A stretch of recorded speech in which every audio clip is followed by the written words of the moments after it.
merong interview si Kuting sa isang international media, siguro pinapunta nila sa Kamangyang, at nagkalat na naman ang inanitan. Diyos ko po. You know what? Every time na napapanood ko si PRRD sa kanyang mga interview, kasi hodang supalpalin niya yung interviewer niya, lalo't bias na media, proud ako. Right? Tuwang-tuwa ako pagka nagbibitaw si Pangulong Duterte ng mura, di ba, or whatever. Happy ako kapag sinusupla ni PRRD, wala problema nyo kung mapapahiya kayo sa interview nyo kay Tatay Digong, di ba? But ganun talaga ang ating dating pangulo, straightforward, walang BS, walang bullshit, di ba? Oh, sasabihin niya kung ano ang kanyang nasa isip, ang kanyang nasa puso, regardless kung sino ka pa, kahit na international media ka pa.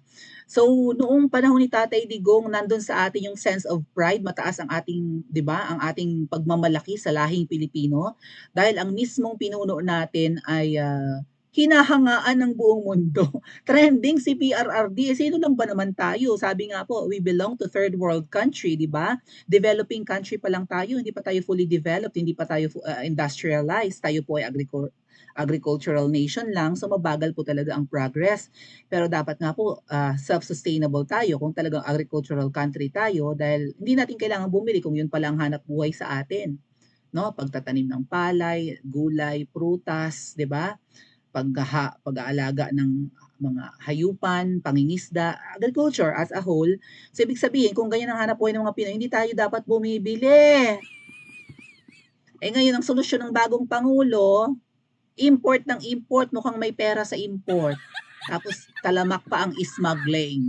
Tapos, isasabak pa tayo sa gyera. So, merong dumayo nagpa-interview si Kuting recently sa isang people of color, person of color na journalist, at natanong si Kuting, siguro hindi niya to napaghandaan. I don't know, ano ba ang setup? Ano sa palagay niyo? Si Kuting, siguro gusto ngang sumikat din, di ba? Kaya nga siguro gala ng gala yan, nagpapakila yun ang katwiran nila eh. Kaya siya nagkaroon ng 31 state visits, pauli-uli, pabalik-balik, alis ng alis, bilyon-bilyon ang ginagastos. Nagpapakilala daw siya. Kailangan makilala siya bilang leader ng Pilipinas. So, isa sa pagpapakilala ni Kote, ba't si Pangulong Duterte hindi naman ganyan? Si Pangulong Duterte, trabaho lang, gawa lang, tapusin ang problema sa droga, build, build, build, sige, go, go, go. Partida nagka-pandemic, so halos 4 na taon lang natin naging presidente si PRRT, di ba? Or doon natin naramdaman yung paspas na pananarabaho ni Paul, nga pala, kahit may pandemic, no, tuloy ang build, build, build. Sipin nyo yun, piligroso yung buhay ng mga construction workers, ng mga lahat na nagtatrabaho for build, build, build. Piligroso, pero si Pangulong Duterte, hindi, dire-diretso, wala tayong alam. Bawal lumabas nun, sabi ni Kim Chiu. Bawal lumabas? Bawal lumabas. Pero pag sinabing di ba? Nung pinayagan na kami bumiyahe a year after, makikita mo kung ano-ano pinapagawa ni PRRD, di ba? Mga skyway, gano'n, road widening, tulay, eskwelahan, o kung ano-ano pa, ospital. Tapos yung mga liblib na lugar daw, pinagpagawa ng mga schools, barangay health centers, and whatnot. Rehabilitation ng Boracay, paglilinis ng Manila Bay, at kung ano-ano pa, hindi na mabilang sa daliri natin. So wala tayong kamalayan, tuloy-tuloy ang ginagawa ni PRRD. Hindi nga kami makapunta nun sa Dolomite Beach which pinapabayaan na nga pala ngayon mga ate at kuya ha. Tiwangwang na ulit ang Dolomite Beach, dumudumi na ulit. Pangita kung anong klaseng pinuno meron tayo. Na si Pangulong Duterte, despite na kanyang bunganga ay marumi, sabi nga po, balahura ang bunganga, nililinis at inaayos naman ang Pilipinas. Itong si Kuting, dahil sa kagustuhang sumikat, magpakilala, di nagpapa-interview sa media, international media, foreign media, at ang tanong, nahihingan ba niya yan ng leakage? Nahihingan ba niya yan ng advanced questionnaires? Nagkalat na nga yan nung interview niya with journalist from, Sarah Moore ba yun? From Australia, na tinawanan niya. Kailan niyo sabi ng Australian journalist ng ABC Australia ba yun? Sabi ay, kailan niyo ibabalik yung mga ill-gotten wealth niyo? Tinawanan, what? I'm sorry, what? Sabi naman ng Giorno, anong reporter, excuse me, can I ask why you find it funny? Anong nakakatawa sa tanong ko? Sabi ng Australian journalist. Hindi pa natuto ang Kuting doon, nagpa-interview na naman ng panibago. So, eto yung tanong sa kanya mga ate at kuya, na talaga namang si Kuting ay Oh my God, oh my God, hindi, oh God, oh God, oh God. Napa-OGAD si Kuting ng bonggang-bongga. Ang tanong po kasi ay patungkol sa giyera. Eto po, Kuting, natakot ka ba sa giyera o hindi mo masagot ng tama ang tanong sa iyong napakasimple lang? Ito yung interview ni Kuting.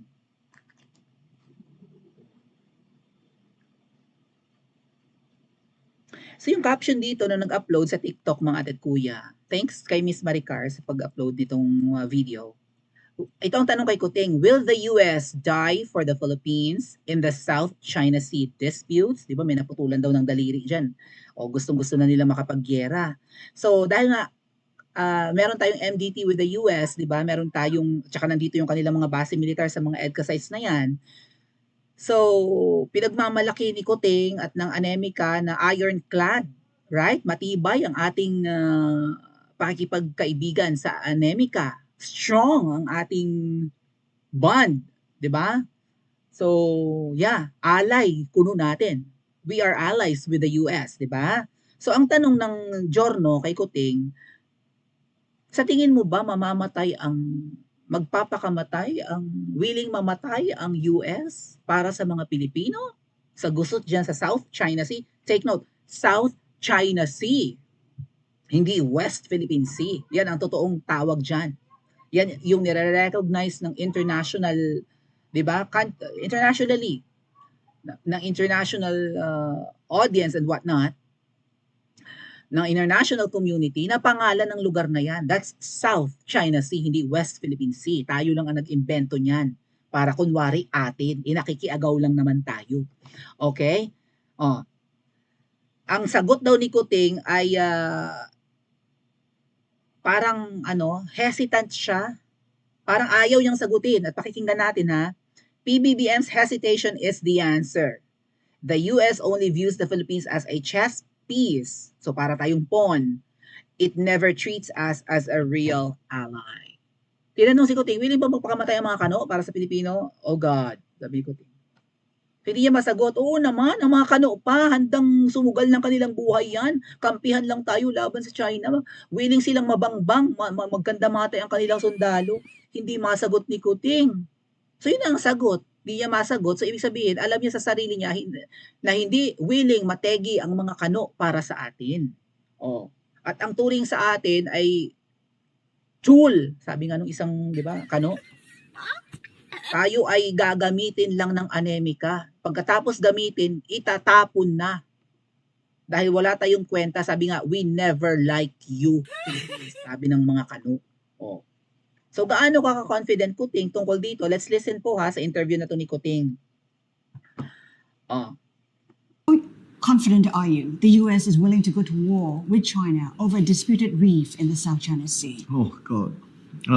How far is the U.S. prepared to go? What are your talks suggesting to you? Well, I really, we would to take a step back from that question is that. How confident are you the U.S. is He'll take his step back from that question. Ibig sabihin, hindi niya sasagutin. Ayaw niyang sagutin. Simpleng tanong mga ate at kuya. Ano to? Lutang, bangag, bobo, takot, hesitant lang? Hindi niya mabigyan ng konkretong sagot yung tatanong na babae. I think galing, baka UK journalist po yun, di ba? Oh.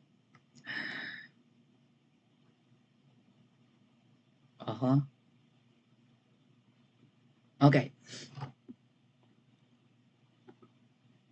How confident are you? Anong napag-usapan nyo ng Anemika? Kuting, pabalik-balik ka 4 na beses eh. Right? O, sa pag-uusap mo kay Biden at kung sino-sinong leader na pinupunta mo sa Anemika, ano ang guarantee na binigay sa atin ng Anemika? Na binigyan mo ng Siam, baka nga hindi lang Siam eh, na EDCA sites, may mga military bases ang mga kano dito, bit-bit nila ang kanilang mga missile launcher. Willing silang mag-fire ng kanilang mga missile papuntang China. And take note, sabi ni Spoke Sari Roque, isa sa mga missile launcher na yan na hindi binabalita at hindi dinidisclose ng gobyerno sa atin, hindi pinapaalam ni Kuting sa atin, ang muntik na mag-trigger dati ng Third World War. Noon, pinigil lang kung saan man gagamitin yung missile launcher na yan. Kumbaga pinigil na huwag yun ilabas or gamitin. Kung hindi yun napigil, nagkaroon na ng ikatlong digmaang pandaigdig. So, hindi nangyari kasi napigil. Ngayon, nandito sa Pilipinas, yung missile launcher. So, magpapalipad yun, mga ate at kuya, ng, say, nuclear bomb. Nasa Pilipinas yan. Willing tayong mambomba ng China. Ano panlaban natin sa higanting yan? Kaya si Kuting napa-oh God. Siguro narinig, napa-oh God ba siya dahil takot siyang masubo tayo sa gyera ng laban sa China, or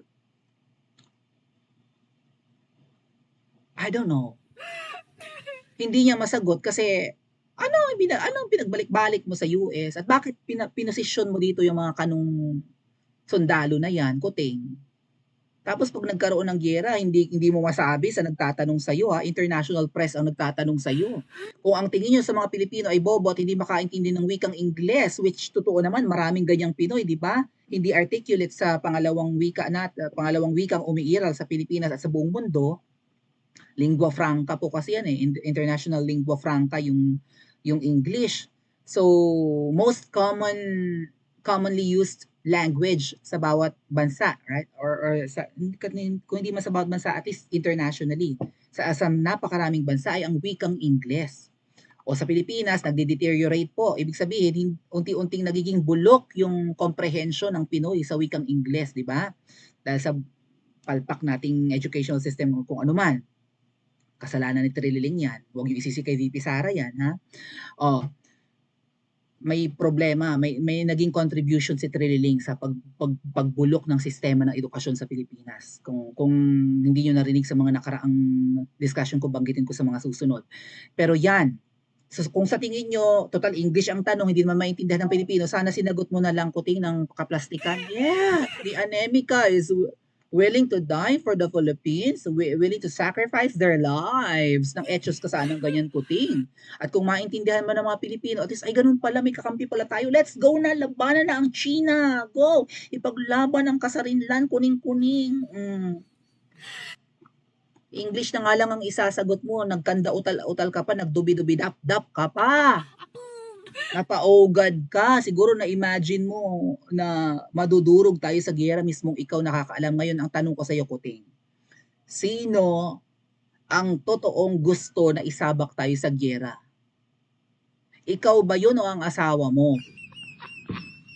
Ano ang kapalit yan kapag isinabak mo ang mga Pilipino sa giyera, kapag pinadurog mo sa giyera ang Pilipinas? Anong kapalit niyan? Pera? Yaman? Pagsusoli ng mga frozen assets nyo?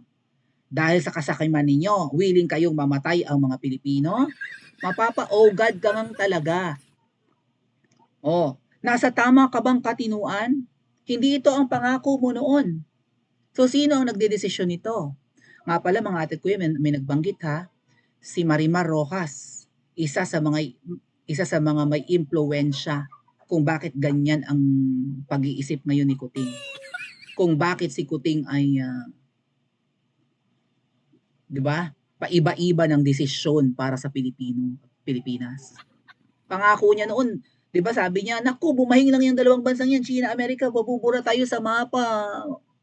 Tapos ngayon, sasabak mo kami sa giyera. Nasa tama ka bang katinuan? Ikaw ba ang pinuno ng Pilipinas? Pakisagot nga po sa comment section at mag-like and subscribe din po kayo.